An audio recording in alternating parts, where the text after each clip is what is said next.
जब तक तुम धन कमाने लायक हो, तुम्हारे पास धन है, तभी तक तेरे को प्यार मिल रहा है संसार से, परिवार से। और जब तू रोगग्रस्त हो जाएगा, जराग्रस्त हो जाएगा, तो कोई भी तेरे से बात नहीं पूछेगा, बात नहीं करेगा। अरे मूढ़, इसलिए तू निरंतर गोविंद का भजन कर ले, गोविंद का भजन कर ले, गोविंद का भजन कर ले। जटिलो मुंडी लुंचित केशहा कासायांबर बहुकृत वेशा पश्यन्नपि च न पश्यति लोको रुदर निमित्तम बहुकृत शोकः भज गोविंदम भज गोविंदम गोविंदम भज मूढ़ मते। बड़ी बड़ी जटाएं रखा ली, या मुंडित हो गए, मुंडन करवा लिया, या लुंचित केश नुचवा लिए, कासायंबर धारण कर लिया, या नाना रंग के वेश धारण कर लिए। पर भाई, यदि तुम्हारा उद्देश्य केवल लोक प्रतिष्ठा, मान, पेट भरना है, तो इससे तुम्हारा कल्याण नहीं होगा। तुम्हारा कल्याण होगा हर श्वास में निरंतर गोविंद गोविंद गोविंद ऐसा भजन करो। जिसने भगवद गीता किंचित धीता गंगा जल लो कणिका पीता सकृदपि यस्य मुरारि स्मर्चा तस्य यमः किं कुरुते चर्चा। भज गोविंदम भज गोविंदम गोविंदम भज मूढ़ मते। जिसने गीता जी को पढ़ा, श्रीमद् भागवत गीता जी, कुछ लोग तो इस भेद ही नहीं जान पा रहे हैं कि श्रीमद् भागवत और श्रीमद् भगवत गीता जी अलग है, नहीं जान पाते हैं कई लोगों के ऐसे।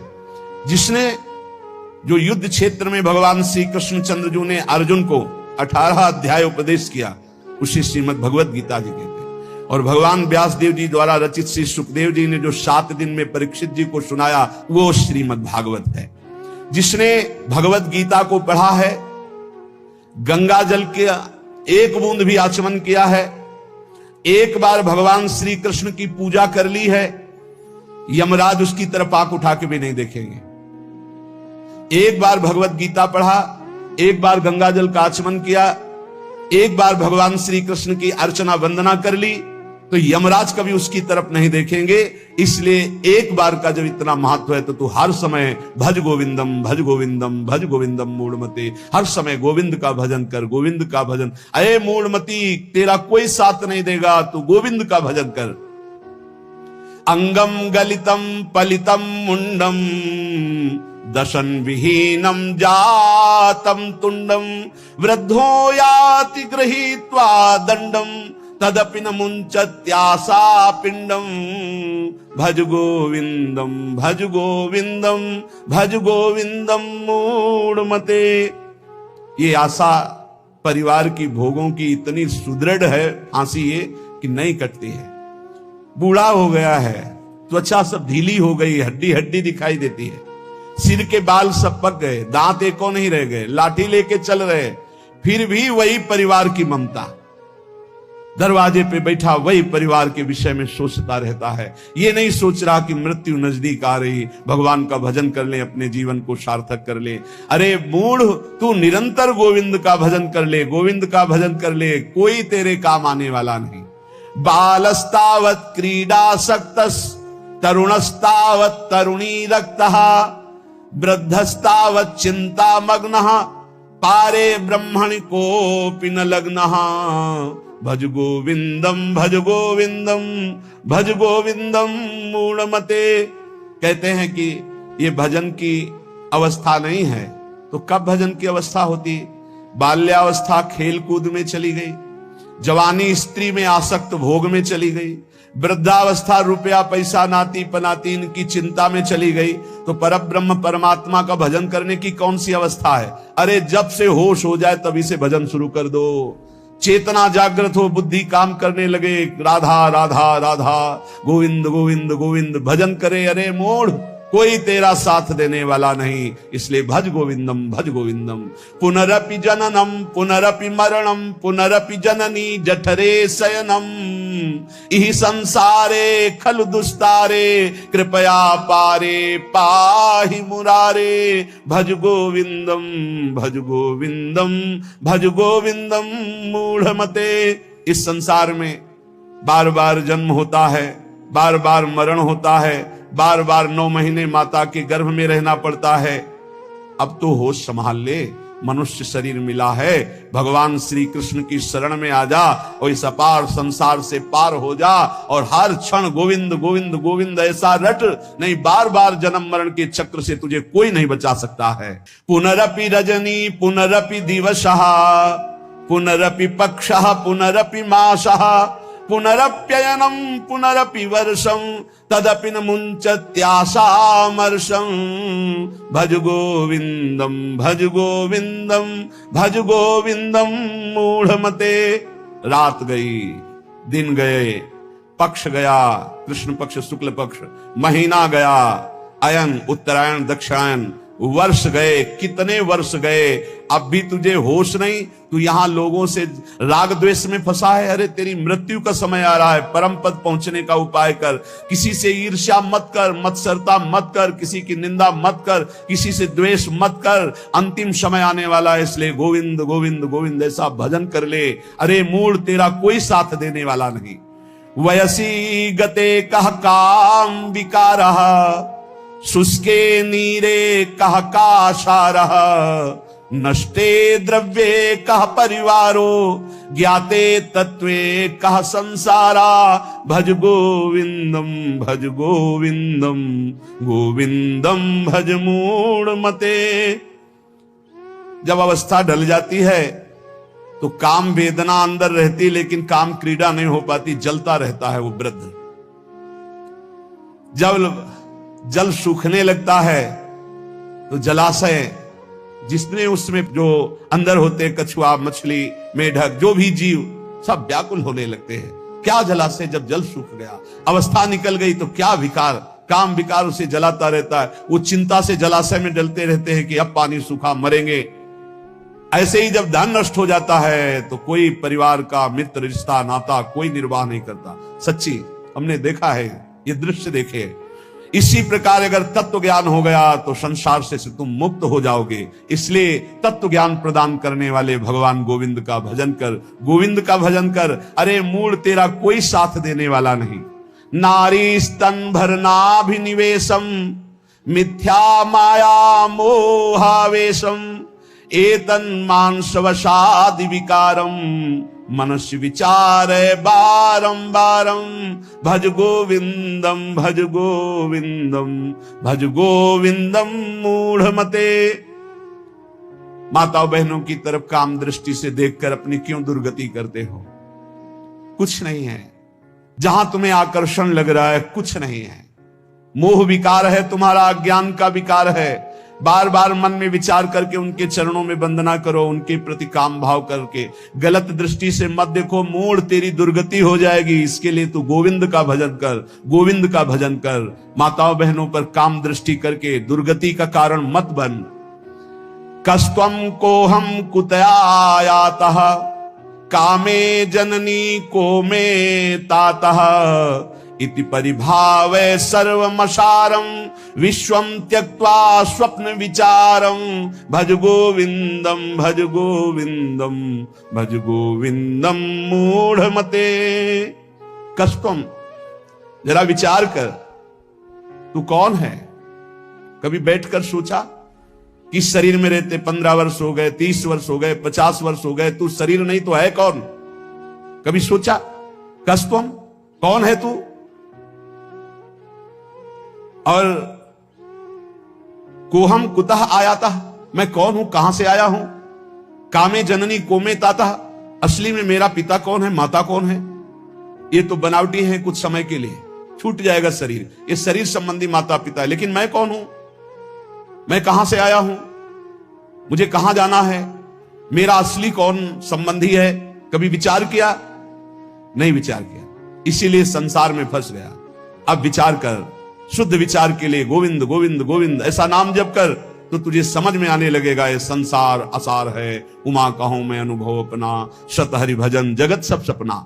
गेयम गीता नाम सहस्त्रम ध्येयं श्रीपति रूप मजस्रम नेयं सज्जन संगे चित्तम ध्येयं दीन जनाय च वित्तम भज गोविंदम भज गोविंदम गोविंदम भज मूढ़मते। चाहे एक श्लोक ही गीता जी का पढ़े, रोज गीता जी का एक श्लोक पढ़कर अर्थ सहित चिंतन करे। विष्णु शास्त्र नाम, गोपाल शास्त्र नाम, इनका नित्य पाठ करें। 1000 नाम हो जाते हैं, बहुत लाभ मिलता है। 35 मिनट में हो जाता है, बहुत आराम से गाइए तो 40 मिनट में हो जाएगा। रोज गोपाल शास्त्र नाम, विष्णु शास्त्र नाम का पाठ करो। रोज गीता जी के भले चाहे एक श्लोक ही पाठ करो। और कह रहे कि भगवान श्री हरि का नाम कीर्तन, उनका पूजन, उनका ध्यान करो और सदैव संत जनों का संग करो। नेयम सज्जन संगे चित्तम, चित्त संत जनों की वाणी में दे, असंतों की वाणी में ना दे। पर हमें लगता है संत जनों की वाणी में चित्त बहुत कोई भाग्यशाली देता है, नहीं तो प्रपंच की वाणी सुनने के लिए कान बहुत लालायित रहते। देयम दीन जनाय च वित्तम, यदि भगवान ने तुम्हें धन दिया है तो तुम उस धन का सदुपयोग करो। ऐसी जगह सेवा में लगाओ जो भगवान के अनुराग में चल रहे हैं, भगवान के भजन में लगे हुए हैं। गौ सेवा है, या ऐसे जो गरीब हैं, औषधि के लिए परेशान हैं, उनको औषधि का व्यवस्था कर दे। ऐसा धन का शोधन धन्य प्रथम गति जा। नेयम सज्जन संगे चित्तम देयम दीन जनाय च वित्तम, धन की सार्थकता है दीन जनों की सेवा में। और खूब नाम जप करे। यावत जीवो निवसति देहे कुशलम तावत पृच्छति गेहे गतवति वायौ देहा पायो भार्या बिभ्यति तस्मिन् काये भज गोविंदम भज गोविंदम भज गोविंदम मूढ़मते। ये शरीर तुम्हें बहुत प्यारा लग रहा है ना, इस शरीर को बहुत लोग तुम्हारे प्यार कर रहे हैं ना, ये सब माया का नाटक है। जिस दिन तुम्हारे प्राण इस शरीर से निकल गए ना, तो जो बहुत प्यार करते थे वो नजदीक नहीं बैठना चाहेंगे।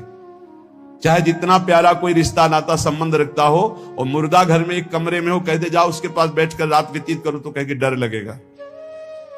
प्राण निकलने पर कोई तेरा नहीं है, इसलिए जब तक प्राण है तो प्राणनाथ गोविंद का भजन कर ले। गोविंद गोविंद गोविंद। सुखता क्रीते रामा भोगः पश्चाद्धंत शरीरे रोगः यद्यपि लोके मरणं शरणं तदपि न मुंचति पापाचरणं भज गोविंदम भज गोविंदम भज गोविंदम मूढ़मते। जो अपने ब्रह्मचर्य का नाश करता है तो पहले उसे सुख जैसा लगता है, बाद में वो भयानक रोगों से ग्रसित हो जाता है। सुखता क्रियते रामा भोगः। बहुत सावधान, जितना आप अपने ब्रह्मचर्य को सुरक्षित रखेंगे उतने आप आत्म बलवान होंगे, उतने आप पवित्र बुद्धि वाले होंगे, उतने शरीर आपका स्वस्थ होगा।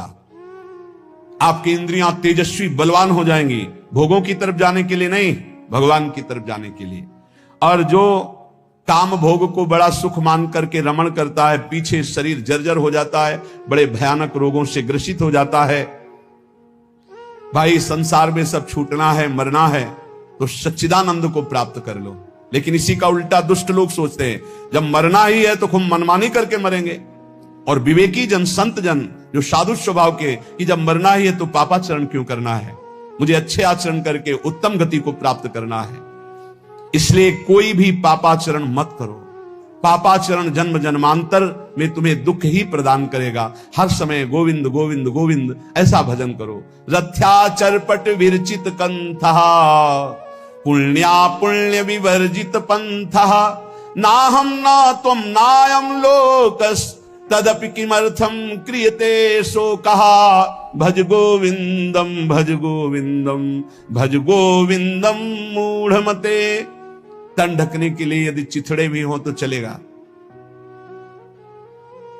तन ढकने के लिए, शरीर पोषण के लिए ज्यादा चिंता मत करो, ये तन भी जलेगा, सड़ेगा, नष्ट होगा। इसलिए पापाचरण करके बहुत अच्छे कपड़े पहनने को मिले तो हमारे लिए नरकगामी स्थिति ही है। वर्तमान में भी पापाचरण के द्वारा शरीर को मत सजाओ, मोटी सोने की जंजीर और बढ़िया कपड़ा सा कुछ नहीं। ये अग्नि में भस्म होने वाला शरीर है, ये नष्ट होने वाला शरीर पापाचरण करके इसे सजा रहे हो और पाप करके दुर्गति भोगोगे।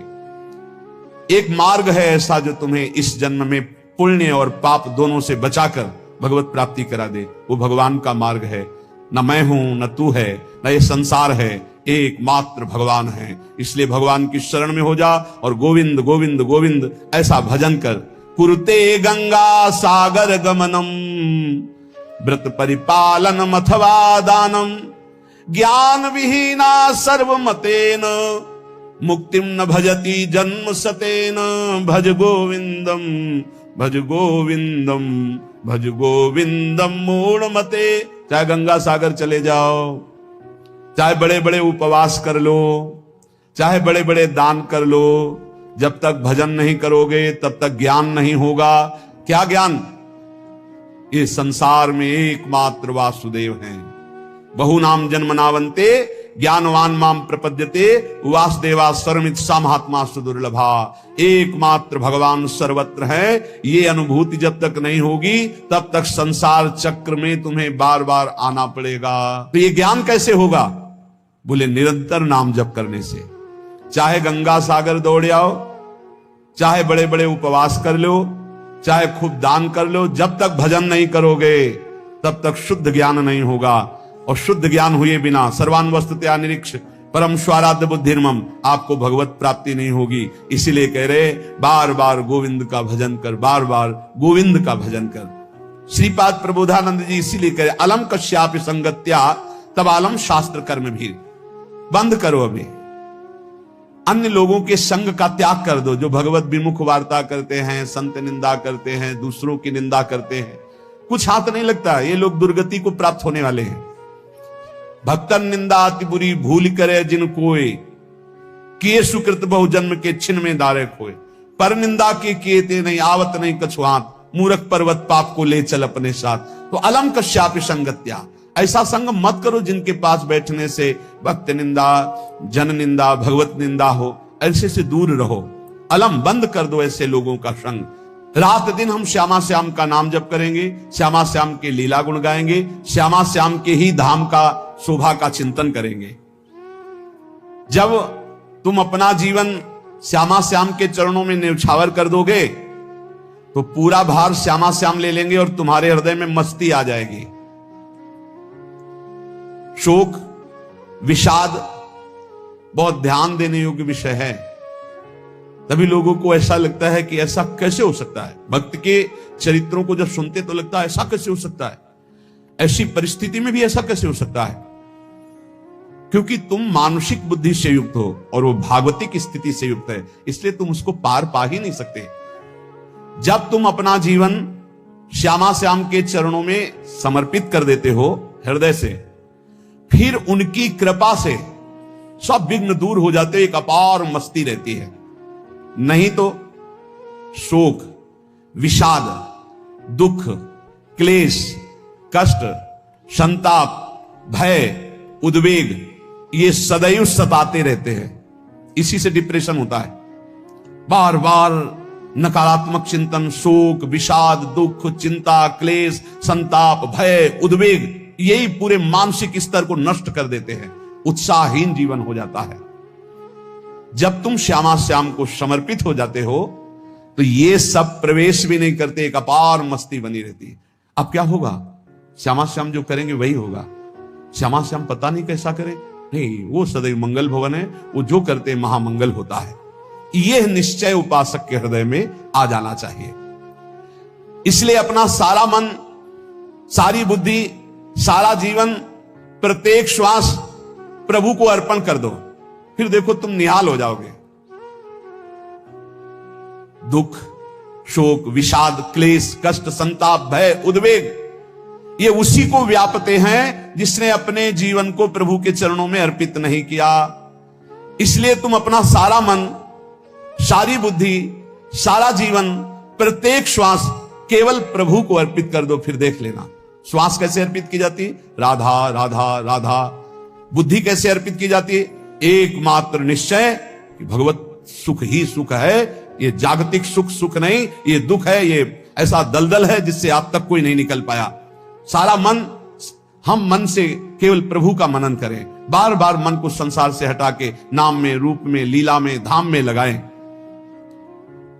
बहुत प्रसन्नता हो जाती है उस उपासक के हृदय में जो अपना मन बुद्धि प्रभु के चरणों में अर्पित कर देता है। भगवान ने तो इसको बहुत उत्तम स्थिति बताया है कि मेरे से कभी वो अलग हो ही नहीं सकता यदि मन बुद्धि अर्पित कर दिया। मयि एव मन आधत्स्व मयि बुद्धिम निवेशय, तो निवशस्य मयि एव अत ऊर्ध्वम न संशया, बिल्कुल संशय नहीं, वो मेरे में ही निवास करेगा जिसने मन और बुद्धि अपनी मेरे में अर्पित कर दी। बहुत प्रसन्नता रहेगी उस उपासक के जीवन में जो अपने आप को मन बुद्धि सहित प्रभु के चरणों में समर्पित कर दिया है। भगवान का आश्रय लेने वाले की पहचान है हर परिस्थिति में प्रसन्न रहना। देखो आप भगवद आश्रित हो कि नहीं, देखो अनुकूल परिस्थिति में तो सब प्रसन्न रहना, लेकिन प्रतिकूल परिस्थिति में प्रसन्न रहना यह भगवान के भक्तों का लक्षण है। हर परिस्थिति में प्रसन्न रहना यह भगवान के भक्तों का लक्षण है। आनंदगन भगवान का आश्रय मिलते ही आनंद छा जाता है हृदय में। उनके पास आनंद का अभाव होता ही नहीं है। जैसे सूर्य का प्रकाश उदय होते ही सूर्य का प्रकाश संपूर्ण अंधकार को नष्ट कर देता है, ऐसे ही भगवान का संपूर्ण आश्रय लेते ही सब दुख चिंता शोक नष्ट हो जाते, आनंद ही आनंद। तुम भगवान के मंगलमय रूप को नहीं जानते हो, पर उनके मंगलमय भाव को, विधान को मानना शुरू कर दो। जो भी होता है मंगलमय होता है। हमने जीवन में देखा है, अगर इधर कोई बहुत बड़ा सुख दिया तो देर नहीं लगेगी, 24 घंटे नहीं व्यतीत होंगे और ऐसे दुख दे देंगे, जिससे दोनों का समान भाव रख करके ना दुख में तुम भूलो प्रभु को, ना सुख में फूलो, सीधे भगवत मार्ग में चल। पूरे जीवन की बात देखा है। भगवान के मंगल विधान में सदा सर्वदा सुख ही सुख है, इस बात को मान के प्रसन्न हो जाओ। जब भगवान का भजन करने वाले की तन्मयता बढ़ती है भजन में, तो द्वेषी जन अपने आप तैयार हो जाते हैं। भक्त कभी किसी से द्वेष नहीं करता, अपने आप वो द्रोह करने लगते हैं। तो नरसिंह मेहता जी से बहुत गांव के कई लोग थे जो जलते थे, ऐसे जलते थे कि अब क्या करें, कैसे मिटा दे नरसिंह मेहता जी को। और उपाय तो मिल नहीं रहा था। तो एक दिन संतों की मंडली आई और उन्होंने कहा कि हम रास्ते में कोई चोर आदि धन ना ले ले, इसलिए यहां से किसी की हुंडी चलती है क्या द्वारिका में? पहले ऐसा था। बोले हाँ, हमारे यहां बहुत बड़े सेठ हैं नरसिंह मेहता जी, पर आप कहोगे वो मना कर देंगे। कई बार कहोगे, अगर वो स्वीकार कर ले तो वहां। और उनका लक्ष्य था कि नरसिंह मेहता जी के तो खाने की भी सुविधा नहीं थी, हुंडी कहां की बात आई। उनका था कि जब वो ना कहेंगे तो संतजन नाराज हो जाएंगे, अगर हाँ कह दिया तो वहां हुंडी चुकेगी नहीं, तो संतजन अपने आप इनको शाप दे देंगे, अपराध बन जाएगा, ये नष्ट हो जाएंगे। संतों को भेजा नरसिंह मेहता जी ने, सबकी दंडवत की, चरण पखाड़े। उनका ये इतना रुपया है, द्वारिका में साधु सेवा हम करेंगे, वहां तुम्हारी हुंडी चलती है, तो आप अरे आप कहाँ भूल रहे हो, यहाँ खाने की भी व्यवस्था। बोले हमें सब पहले से बता दिया गया कि आप मना करोगे, बार बार मना मत करो, हमें पता है। तो उन्होंने ठाकुर जी की तरफ देखा, बोले क्या लीला है प्रभु, संतों से हम क्या कहें, ये ले रुपए। उस समय स्वर्ण की मोहरें चलती थी, बेच के बाजार से खूब उन संतों को पवाया, उन्हीं संतों की सेवा की। और उनका अपने सेठ का नाम तो बताओ जहां हमें जाके हुंडी मिलेगी। सेठ सावल सा सेठ। संत जन गए वहां, पूछा कि नरसिंह मेहता जी का जिन सेठ से परिचय, उनका नाम सावल सा सेठ, उनकी गद्दी कहां है? तो जो कुछ भक्त थे वो द्वारिकाधीश की तरफ संकेत करते कि वही हैं। बोले नहीं, वो सेठ है, उनकी गद्दी चलती थी पूरी बाजार में कहीं कोई। अब संत जन एकांत में होकर के बहुत विचलित हुए कि हमारे साथ धोखा हुआ, नरसिंह मेहता जैसा संत क्या धोखेबाज हो सकता है? देखो संशय तो बहुत विचित्र होता है, बड़े बड़ों को संशय हो जाता है। जब भगवती सती जी को संशय हो गया, राम जी को हे खग हे मृग हे मधुकर श्रेणी ऐसा पूछते हुए कि सच्चिदानंद कैसे हो सकते, तो किसी को हो सकता है, क्योंकि वो बुद्धि की अधिष्ठात्री देवी है। जो ही उनके मन में ऐसा आया कि क्या हमारे साथ धोखा हो रहा है, इतने में ही देखा जय हो सावल सा सेठ की। होगा सावल सा सेठ, तो देखा बढ़िया मुनीम जी उनके साथ, तो सेठ बस्ता लिए हुए मुनीम जी, सरकार इधर से चलो। तो उनका सावल सा सेठ आपका नाम है? संतों ने कहा। बोले हाँ। बोले नरसिंह जी? हाँ। बोले आपकी हुंडी आ गई है। हुंडी एक कागज में लिखा कि ये हमारे सेठ जी को दे देना। वैसे लोग मुझे माखन चोर कहते, कोई कुछ कहता, लेकिन आपने सेठ बना दिया। जब आपने सेठ बना ही दिया तो आप कभी परवाह मत करना दो। और ये सेवक आपकी सेवा में सदैव तत्पर है। भगवान ने ऐसा लिखा। जो भगवद आश्रित है, एक बार ये चलता रहता है, जो संत जन होते हैं उनके विरोधी अपने आप बन जाते हैं, किसी से कोई मतलब नहीं, अपने आप विरोधी बन जाते हैं। कबीरदास जी का पूरी काशी में यश था। भजन करने वाले महापुरुषों का यश बढ़ता है जब, तो जो भजनहीन होते हैं उनके हृदय में जलन पैदा हो जाती है और उनको विविध प्रकार से फंसाना चाहते हैं, उनको कष्ट देना चाहते हैं। तो कबीरदास जी के यश को भूमिल करने के लिए कुछ ब्राह्मणों ने एक रचना रची। मुड़ मुड़ा के कबीरदास जी के शिष्य बनकर के पूरी काशी के सब आश्रमों में निमंत्रण दे आए। कल भंडारा है, संत सेवा है, सबने स्वीकार किया। कबीरदास जी अपनी दिनचर्या करके निकले तो संत मंडली आने लगी। बोले कै बजे सेवा है? साधु सेवा। बोले कौन सी साधु सेवा? बोले कल आपके शिष्यजन निमंत्रण दे के आए, पूरी काशी के सब संत आ रहे हैं। कबीरदास जी ने कहा यहाँ तो एक की भी व्यवस्था नहीं, पूरी काशी के संत आ रहे हैं। अच्छा, समझ में आ रहा है, लीला बिहारी तुम लीला करना चाहते हो। गए अपना निकल गए गंगा किनारे, एक झाऊ के नीचे बैठकर अपना भजन ध्यान में मगन है। 11-12 बजे तो उन्होंने देखा संतों की मंडली काशी तो बहुत। कबीरदास जी ने देखा कि आश्रम की, तो बोले पता नहीं क्या होगा, चलो चलते हैं। तो ऐसे गमछा वस्त्र करके ऐसे डालकर मुंह ढक करके, वहां बड़ी बड़ी पंगत लगी थी। कबीरदास जी सबको पाओ जी पाओ। कबीरदास जी के रूप में स्वयं भगवान पाओ जी। कबीरदास जी ने कहा अच्छा, जब स्वामी परस रहे तो हम भी बैठ के पा ले। तो जब उसी पंगत में बैठ गए अपना कपड़ा ढक करके, और जब मोहरे की दक्षिणा दे रहे थे सब लोग कि वाह कबीरदास जी ने आज तो साधु से सबको। जब कबीरदास जी के सामने आए तो ऐसे मुंह ढके, बोले देखो जो मेरा होता है उसे मुंह छुपाना नहीं पड़ता, मुंह ढकला नहीं पड़ता। लो दक्षिणा, तुम भी दक्षिणा लो। कबीरदास जी को कबीरदास जी दक्षिणा दे रहे, वो कबीरदास जी है भगवान, और ये पाले वाले कबीरदास जी है भगवान के जन। कभी भगवान अपने, अरे जमाने जोर लगा ले, कितना जोर लगाएगा, भक्त और भगवान का झंडा कभी न झुकने पाएगा। बिल्कुल चिंता, शोक, भय, उद्वेग रहित जीवन भगवद आश्रित। तुम भगवान के मंगल विधान में सदा सर्वदा प्रसन्न रहो। अब ये विचार कर लो कि भगवान जो करेंगे तुम्हारा मंगल करेंगे। अब थोड़ा ऐसा बीच में लगता है कि अमंगल हो रहा है क्या, लेकिन पक्का समझो बहुत बड़ा मंगल उनका विधान होता है। बहुत ही उत्तम मंगल होता है भगवान के शरणागत का। भगवान हमारे विचारों वाले नहीं है, हमारे विचार प्राकृतिक है। भगवान के विचार चिदानंदमय हैं। वो अपने विचार से हमारा मंगल करते हो, हम अपने विचार से मंगल चाहते हैं। भगवान के विचार से मंगल ही हमारा होगा। इसलिए कभी हमको चिंता, शोक, भय नहीं करना चाहिए। भगवान की ओर से कभी तुम्हारे लिए ऐसा विधान नहीं होगा कि तुम दुखी हो जाओ। बस तुम्हारी सोच हो सकती है, उसका परिणाम बहुत मंगल होगा। जगत की ओर से निराश हो जाओ, किसी से आशा मत रखो, फिर आप देखो आपका जीवन कैसा आनंद में व्यतीत होता है। ये जो जगत की आशा है यही दुख प्रदान करती। सच्ची जगत की आशा ही दुख प्रदान करती है। अगर जगत से कोई संबंध न रखा जाए और भगवत भाव में रहकर तो बहुत अच्छा जीवन चलेगा। अपने कर्तव्य का पालन करो, परिवार को भगवत स्वरूप मानकर पोषण करो, किसी से कोई संबंध मत रखो, कोई आशा मत रखो। यही अध्यात्म सिखाता है। अपने आप भगवत स्वरूप, सबका व्यवहार मंगलमय और आपका जीवन मंगलमय। अपने घर में ऐसे रहो जैसे किसी अतिथि के घर में रह जाता है। चलना है, यहां से जाना है। कौन रहता है अपने घर में अतिथि की भांति? भगवान का भक्त।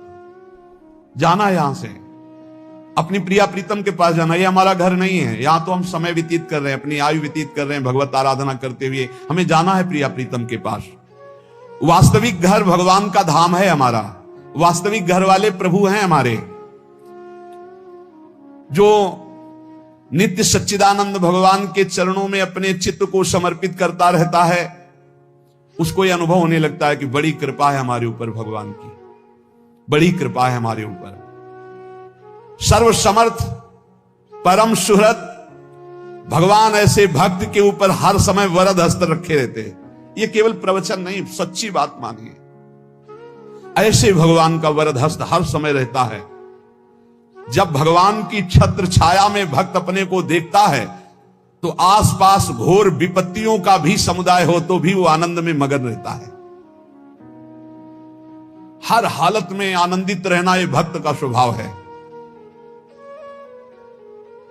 भगवान ऐसे भक्तों को प्यार करते हैं जैसे कछुआ अपने अंडे को बाहर रख आवे और रात दिन उसका चिंतन करे। जब भक्त भगवान को समर्पित होता है तो भगवान रात दिन उसकी ऐसे चिंतन सुरक्षा करते हैं।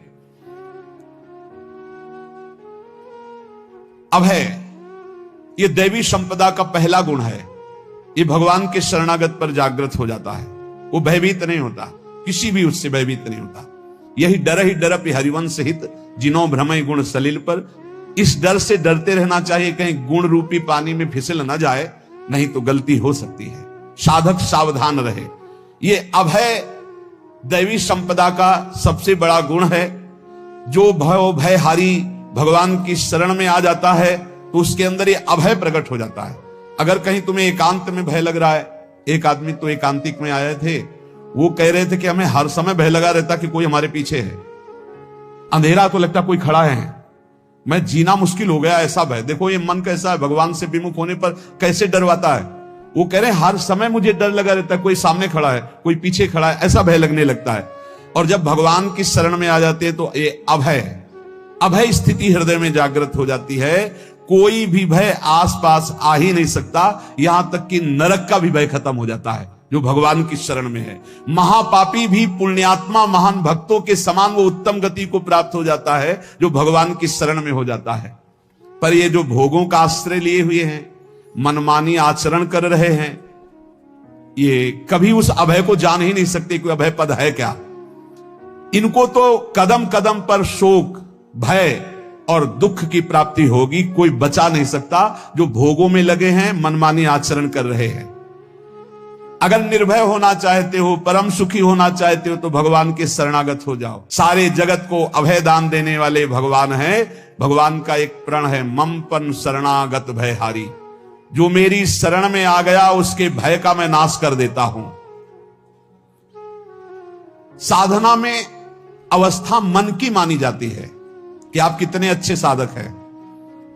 यदि आपका मन भगवदाकार है, हर समय भगवत चिंतन चल रहा है, आपके स्वप्न भागवती का रहे हैं, आपके विचार भागवतिक हैं, तो आपकी अच्छी साधना हो रही है। और यदि आपके स्वप्न गंदे आ रहे हैं, क्योंकि स्वप्न में मन का ही सारा खेल होता है, और आपकी चिंतन वृत्ति वासनात्मक चल रही, तो अभी साधना का प्रभाव मन पे नहीं पड़ा है। जिसका मन हर समय भगवत चिंतन करता रहता है वो जीते जी जीवन मुक्त हो जाता, अनुभव होता है। जैसे किसी ने कहा कि हमें कैसे पता चलेगा कि हमारा काम हो गया है, तो जैसे आप भोजन पा लेते हैं तो किसी दूसरे से गारंटी थोड़ी लेनी होती कि हम छक गए हैं क्या, आप जरा बताना हम छक गए हैं क्या। नहीं, अपने हृदय में आ जाता है कि अब मैं तृप्त हो गया। ऐसे ही अपने हृदय में आ जाता है कि मेरा काम हो गया, अब मेरा जन्म नहीं होगा। यह हृदय में आ जाता है, अपने आप अनुभव में आ जाता है। जब स्वरूप बोध होता है तो किसी और से सलाह थोड़ी लेनी होती है, वो अपने आप अनुभव में आ जाता है। हां, यदि गुरुदेव का वर्ण नहीं किया है तो फिर आपको किसी न किसी गुरु से प्रमाणित करवाना पड़ेगा। और अगर गुरुदेव का वर्ण किया है तो वही मंत्र, वही नाम, वही गुरु शरणागति आपको अंदर से पुष्ट कर देगी कि आपका काम हो गया है। विषय चिंतन करता हुआ मन विषय आसक्ति को प्राप्त होता है। विषय आसक्ति को प्राप्त हुआ मन बार बार जन्म मरण और नरक को प्राप्त होता है। बस ये विषय चिंतन हटाना ही प्रमुख कर्तव्य साधना का है। बार बार मन को विषयों से हटा करके प्रभु के नाम में लगाओ, प्रभु के रूप में लगाओ, प्रभु की लीला में लगाओ। 3 प्रकार का चिंतन होता है। एक असत चिंतन जिसे पाप कहते हैं, जिसे अशुभ चिंतन कहते हैं। एक सत चिंतन जिसे पुण्य कहते हैं, जिसे शुभ चिंतन कहते हैं। और एक भगवत चिंतन। पाप चिंतन, अशुभ चिंतन, पुण्य चिंतन, शुभ चिंतन, ये दोनों संसार में बांधने वाले हैं। संसार से मुक्त नहीं हो सकते शुभ चिंतन करके। पुण्य का प्रताप आपको देवलोक आदि के भोग भुगा सकता है, भगवत प्राप्ति नहीं। लेकिन भगवत चिंतन से आपके शुभ अशुभ दोनों का नाश होकर भगवत प्राप्ति हो जाएगी। अब आप देखो अपने मन में कि अधिक समय आपका भगवत चिंतन होता है, शुभ चिंतन होता है कि पाप चिंतन होता है? प्रारंभ में तो सपोर्ट करने के लिए कहते हैं मन लगे ना लगे आप नाम जप करो, लेकिन जब उसकी कसौटी होती है भक्त की, तब मन ही से होती है। अगर मन आपका पाप चिंतन कर रहा है, अशुभ चिंतन कर रहा है, स्वप्न गंदे आ रहे हैं, अभी आपके ऊपर रंग नहीं चढ़ा भक्ति का, भजन का रंग नहीं चढ़ा। जब शुभ और अशुभ दोनों चिंतन छूट जाए, केवल भगवत चिंतन हो, असत चिंतन अशुभ चिंतन तो साधक का होने ना पावे, ऐसे बचावे। क्योंकि जितना अशुभ चिंतन होगा वो आपको भ्रष्ट करेगा, पक्का करेगा। अशुभ चिंतन से तो भयभीत हो जाओ। जहां पाप का चिंतन, गंदी बातों का चिंतन हो, भयभीत हो जाओ, पुकारो प्रभु को, राधा राधा राधा राधा। ये अशुभ चिंतन आपको दुख, विपत्ति, चिंता, शोक में फंसा देगा। और शुभ चिंतन ये कोई खास बात नहीं, ये दुख तो नहीं देगा आपको, पर फंसा ये भी देगा, लोक लोकांतर के सुखों में फंसा देगा। तो ना हमें शुभ चिंतन करना है, ना अशुभ चिंतन करना है, हमें भगवत चिंतन करना है। भगवत चिंतन में ऐसा तेज प्रकट होता है ज्ञान का, जैसे सूर्य के प्रकाश में रस्सी में सांप का जो भ्रम हो जाता है वो नष्ट हो जाता है। जहां सूर्य उदय हुआ दिखाई देता है रस्सी, ऐसे जो भगवान में संसार का भ्रम हो गया है, राग द्वेष मान अपमान निंदा स्तुति, ये ज्ञान में सब नष्ट हो जाता है। तो ये ज्ञान प्रकट होता है भगवत चिंतन से।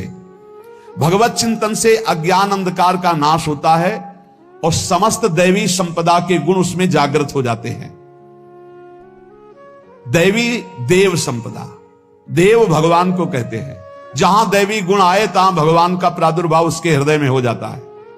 फिर समझिए, चिंतन तीन प्रकार का होता है, एक पाप चिंतन, एक पुण्य चिंतन, एक भगवत चिंतन।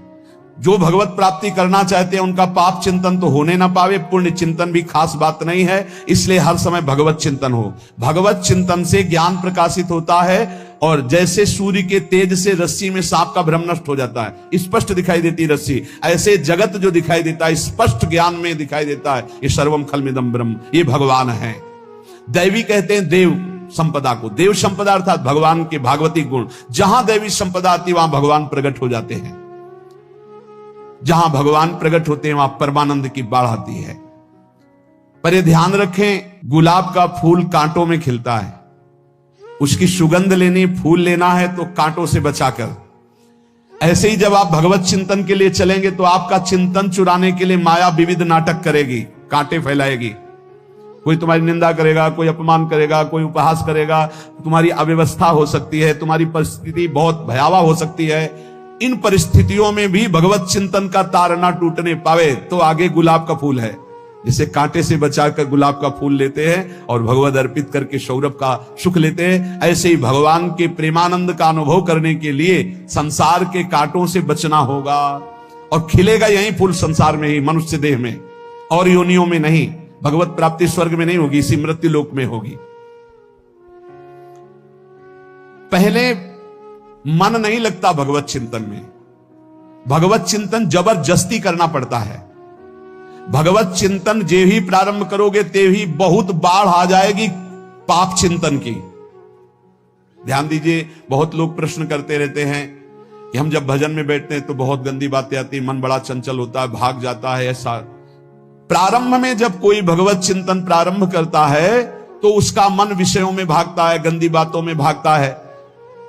अब लोग कहते पहले तो हमारा चिंतन बढ़िया होता था, अब चिंतन नहीं होता। तो कोई सिद्ध पुरुष थोड़ी हो गए, तुम्हें जबरदस्ती चिंतन करना होगा। जगत के प्राणी में जहां मन जाए तो इसमें भी भगवान, पदार्थ में मन जाए तो उसमें भी भगवान, जहां जहां मन जाए वहां वहां भगवान देखो, या मन को हटाकर नाम मंत्र में लगाओ। ऐसे भगवत स्मृति जागृत की जाती है, बार बार प्रयास करना होता है। कई लोग ये प्रश्न करते हैं कि हमसे बड़े पाप हो गए तो क्या हमें भगवान की प्राप्ति हो जाएगी? तो यहां कह रहे हैं भगवान किसी के पूर्व जीवन को नहीं देखते हैं, वर्तमान के भजन को देखते हैं। पकड़ो इस बात को। अगर वर्तमान में आज आप सुधर गए हो, नाम जप कर रहे हो, तो आप भक्त हो। ये गीता जी में भगवान ने कहा, अपिचेत सुदुराचारो भजते माम अनन्य भाग साधुरेव समन्तव्या सम्यक व्यवसिता। ऐसा बहुत दुराचारी पहले रहा है, बाद में उसके मन में आ गया कि भगवान के सिवा हमारा कोई कल्याण करने वाला नहीं, हमारा कोई नहीं। तो भगवान कहते हैं मैं उसे साधु ही मानता हूं, उसे साधु बना देता हूं। भगवान किसी के पूर्व जीवन को नहीं देखते। बहुत बढ़िया बात है। कल तक हम क्या करते रहे भगवान नहीं देखते, आज क्या कर रहे हो ये देखते हैं। यदि आज आप भजन में लग गए हो, अच्छे आचरण कर रहे हो, तो आपको भगवत प्राप्ति हो जाएगी। भगवान ये नहीं देखते कि पूर्व में पुण्यात्मा रहा है कि पापात्मा रहा है। भगवान वर्तमान में देखते कि मेरा भजन कर रहा है, बस इसी से कल्याण कर देते हैं। पकड़ो इस बात को, तो कभी प्रश्न नहीं उठेगा कि क्या हमको भी भगवत प्राप्ति हो सकती है क्या। हमारा मन यदि श्री भगवान को चाहने लगे तो श्री भगवान हमारे मन में ही आकर बस जाएंगे। भगवान की रूप माधुरी में मन डूबने लगेगा। यथार्थ सत्य, जो भगवान से थोड़ा भी प्यार करने लगे हैं, उनके हृदय में भगवान की उनकी भावना के अनुसार झलक आने लगी है। हृदय में प्रभु के आते ही अनंत जन्मों के संस्कारों का नाश हो जाता है। इसलिए तुम अपने पहले वाले घृणित जीवन को याद भी मत करो और उसको सोचकर जरा निराश भी मत हो। अमावस्या में घोर अंधकार रहता है, पर प्रातः काल में अंधकार नष्ट हो जाता है। ऐसे ही नाम का उच्चारण करते ही तुम्हारे जितने पाप अंधकार हो सब नष्ट हो जाएंगे। तुम चाहो कि एक क्षण भी प्रभु को ना भूलो। अब वर्तमान में ऐसी स्थिति बनाओ। जो प्रभु को नहीं भूलने की चाह करता है कि मुझे ऐसी स्थिति प्राप्त हो कि मैं कभी प्रभु को ना भूलूं, तो सच्ची मानो और कोई बात भगवान सुने ना सुने, ये बात जल्दी सुन लेते हैं। भजन की मांग करो तो बहुत जल्दी भगवान पूर्ण करते हो। भजन जिसका चलने लगा तो फिर लोकांतर के सारी रिद्धियां सिद्धियां सुख वैभव तो उसके चरणों में लौटते हैं। जब हम प्रभु से प्रभु का स्मरण न मांगकर भोग मांगते हैं, तभी हमारा भजन रुक जाता है, भजन नहीं चल पाता। यदि हम प्रभु से केवल भजन मांगे तो विश्वास करो ब्याज में सब हो जाएगा। मूल भजन तो आपका बचेगा ही, ब्याज में लोकांतर के भोग आपके चरणों में लुटते घूमेंगे। आप भजन करके तो देखो। अरे घिघियाने की जरूरत नहीं, किसी से मांगने की जरूरत नहीं, भजन करके देखो, सब ठीक हो जाएगा, सब अपने आप बन जाएगा। हम बहुत बड़ी भूल कर देते हैं कि थोड़ा भजन करके प्रभु से कुछ सांसारिक वस्तुएं, स्थितियां, परिस्थितियां बदलने की मांग कर लेते हैं, जिससे भजन छूट जाता है। यदि हमारा भजन प्रतिपल होने की भावना बन जाए और प्रतिपल होने लगे, तो चलत चितवत दिवस जागत, शुपन सोवत रात, हृदय तेवह श्याम मूर्ति, छिन नैत उत जात। वो चल रहा है या बैठा है, वो खा पी रहा है या क्रियारत है या क्रियावीन, हर समय प्रभु समाये रहते हैं चिंतन में। प्रभु के स्मृति चिंतन के समान अध्यात्म की कोई बड़ी स्थिति नहीं है, इससे बड़ी कोई स्थिति नहीं। हर समय प्रभु का अखंड चिंतन चल रहा है। परंतु ये उन्हीं को प्राप्त होता है जो प्रभु से और कुछ न मांग करके हट करके प्रभु से यही मांगते हैं कि अपना अखंड स्मरण दीजिए। ध्यान दीजिए, अखंड स्मृति से बढ़कर कोई स्थिति नहीं है। ये हम कई शास्त्रों में, महापुरुषों के वचनों में ये बात पाई है। अखंड स्मृति, हर समय भगवान के चिंतन में डूबा हुआ, इससे बड़ी कोई स्थिति नहीं। पर ये उसी को प्राप्त होती है जो भगवान से कुछ और ना मांग करके यही मांगता है कि अपना भजन दीजिए, हर समय मैं आपके भजन में डूबा रहूं। प्रभु की स्मृति इतनी महान है कि जिन्होंने बैर भाव से प्रभु का स्मरण किया उनको भगवान की प्राप्ति हो गई। जैसे कंस आदि भगवान से बैर ही तो रखते थे, लेकिन भगवान की स्मृति रहती थी। स्मृति ने उनको भगवत प्राप्ति करा दी। स्मृति में महान सुख है, पर वो जब भक्ति रस से युक्त स्मृति होती तब माधुर्य रस, प्रेम रस का अनुभव होता। कल्याण तो वैर भाव से स्मरण करने वालों को भी प्राप्त हो गया। यदि आप भक्त हो और ये चाहते हो कि आपकी भागवती की स्थिति बहुत जोर की हो, तो हम आपसे प्रार्थना करते हैं कि रोज प्रभु से एक ही बात मांगिए, मुझे अखंड स्मृति दीजिए। अर्जुन जी को पूरी गीता जी सुनने के बाद यही मिला, नष्टो मोहा स्मृति लब्ध्वा। स्मृति, प्रभु आप हम पे ऐसी कृपा कर दो कि हमारे हृदय में किसी और व्यक्ति, वस्तु, स्थान की स्मृति न रह जाए, केवल आपकी स्मृति रह जाए। ये चाह भगवान बहुत जल्दी पूर्ण कर देते हैं यदि उपासक हृदय से ये बात मांगे। भगवान की कृपा से ही ऐसा हो सकता है कि अखंड स्मृति, ये कर्म फल से नहीं मिलती है। प्रभु के प्रति निर्भर होकर जो दैन्यता पूर्वक प्रभु से मांगता है और हर समय अभ्यास करता रहता है भगवत स्मरण का, उसको ये स्मृति मिलती है। और स्मृति मिल गई तो इससे बड़ी कोई स्थिति नहीं। हर समय भगवान का स्मरण। प्रभु से मन प्रतिपल नया नया स्वाद लेकर के आसक्त होता रहता है, नवम नवम। प्रभु कभी बासी नहीं होते। जैसे किसी व्यक्ति को देखो तो देखते देखते मन हट जाएगा कि देख लिया, बहुत सुंदर है, ठीक है, लेकिन वो एक दिन मन हट जाएगा। और प्रभु की सुंदरता नवम नवम है, प्रभु के नाम का स्वाद नवम नवम है, प्रभु की लीला का स्वाद नवम नवम है, प्रभु के धाम की शोभा नवम नवम है। जैसे आचार्य महाप्रभु हरिवंश चंद्र जी कहते, नयो नेह नव रंग नयो रस नवल श्याम वृषभानु किशोरी, नव पीतांबर नवल चूनरी, नई नई बूंदन भींजत गोरी, नव वृंदावन हरित मनोहर, नव चातक बोलत मोर मोरी, नव मुरली जो मल्हार नई गति, सब कुछ नया। तो नवम नवम प्रभु प्रतिपल नवम नवम प्रभु का रूप, प्रियाजू का नवम नवम, अबहीं और अबहीं और अबहीं और है। तो कहते हैं जब मन निरंतर स्मृति में डूबता है तो जब प्रभु की रूप बाधुरी प्रकाशित होती तो ऐसी नवम नवम कि कभी ये नहीं होता कि रूप बासी हो गया, ये वही रूप है जो हमने अभी देखा था, नवम नवम। इसलिए आनंद की उफान आती रहती है उपासक के हृदय में। ऐसी प्रियता, ऐसा आनंद बिना भजन के नहीं अनुभव में आएगा। इसलिए तुम विश्वास करो, तुम्हें बहुत सुंदर सुख मिलने वाला है, आगे अपार सुख मिलने वाला है। ये थोड़ा दुख का समय काट लो, जब तक जीवन है ये दुख सुख की लहर आती रहेगी, आप इसको सह जाओ, आगे बहुत आनंद है। विश्वास मान लीजिए, बहुत आनंद है। जो ये विश्वास कर लेता है वो प्रभु के मार्ग में चलकर प्रभु को प्राप्त कर लेता है। नहीं तो इतने रोड़े हैं कि आप ऊब जाओगे, बहुत रोड़े हैं। जो प्रभु के मार्ग में चलता है तो माया के बहुत से पार्षद अपना प्रभुत्व दिखाने उनके पास आते हैं, महिमा अपनी दिखाने, पर वो किसी वस्तु स्थिति अवस्था प्राणी पदार्थ का प्रभाव स्वीकार ही नहीं करता, क्योंकि भगवत स्मृति परायण है, भगवान की कृपा पर विश्वास है, इसलिए उसको कोई फंसा नहीं पाता। वो नित्य निरंतर प्रभु से घुला मिला रहने के कारण उसकी मस्ती में कोई फर्क नहीं पड़ता। माया का प्रभुत्व रखने वाले उसे फंसाने की चेष्टा करते हैं, पर उस पर किसी का असर नहीं होता। वो कहीं लिप्त नहीं होता, वो कहीं दुखी सुखी नहीं होता, वो हर समय प्रसन्न रहता है। तुम देखो, हर समय प्रसन्न रहते हो? यदि नहीं तो तुम किसी व्यक्ति वस्तु का आश्रय लिए हुए, प्रभु का नहीं। अगर हां तो हर समय प्रभु का स्मरण चलना चाहिए, हर समय प्रभु के आश्रित हो, फिर देखना ये आनंद, ये प्रसन्नता क्या रूप रखती है।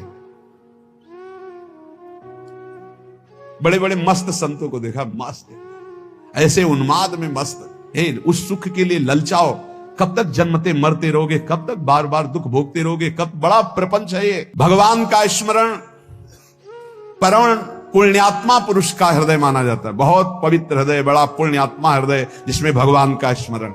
भगवान का विस्मरण पापात्मा पुरुष, भयानक विपत्ति दुर्भाग्य आते हो। सुदृढ़ निश्चय करो, अब हम भगवान के स्मरण में अपना समय व्यतीत करेंगे। मेहनत करो, कार्य करने के लिए कोई मना नहीं, आप नौकरी करो, किसानी करो, व्यापार करो, पर अंदर अंदर भगवत स्मृति ही सबसे बड़ी स्थिति है। अब चाहे हम जीवित रहें, चाहे हमारे मरण जैसी विपत्ति आ जाए, चाहे सब हमसे हट जाए, चाहे सब हमको नमन करें, अब हम दृढ़ निश्चय करके केवल भगवान के स्मरण करते हुए इस संसार के बीच समय व्यतीत करेंगे। अब हम चूकने वाले नहीं, ये नियम लीजिए। चाहे जीवन रहे या ना रहे, चाहे मरण जैसा कष्ट आ जाए, चाहे सब वियोग हो जाए, सब चले जाए, चाहे सब संयोग हो जाए, सब नमन करें, अब हम प्रभु का स्मरण नहीं छोड़ेंगे। जो ऐसा निश्चयी होता है, दृढ़ निश्चयी, उसके अंदर दृढ़ विश्वास, तो उसके हर समय भगवान की स्फूर्ति होती रहती है। भारी प्रतिकूलता में भी भगवान का सानिध्य अनुभव होता है। वो अनुकूलता में तो भगवान के दुलार को देखता है, लेकिन प्रतिकूलता में भगवान की विशेष कृपा को देखता है। ये संयोग, ये वियोग, संसार की ये द्वंद्वमयी वृत्तियां भक्तों के हृदय में नहीं चुभती। आए की हुज्जत नहीं, गए की तलाश नहीं, क्योंकि नित्य संयोग भगवत स्मृति के प्रभाव से प्रभु का रहता है।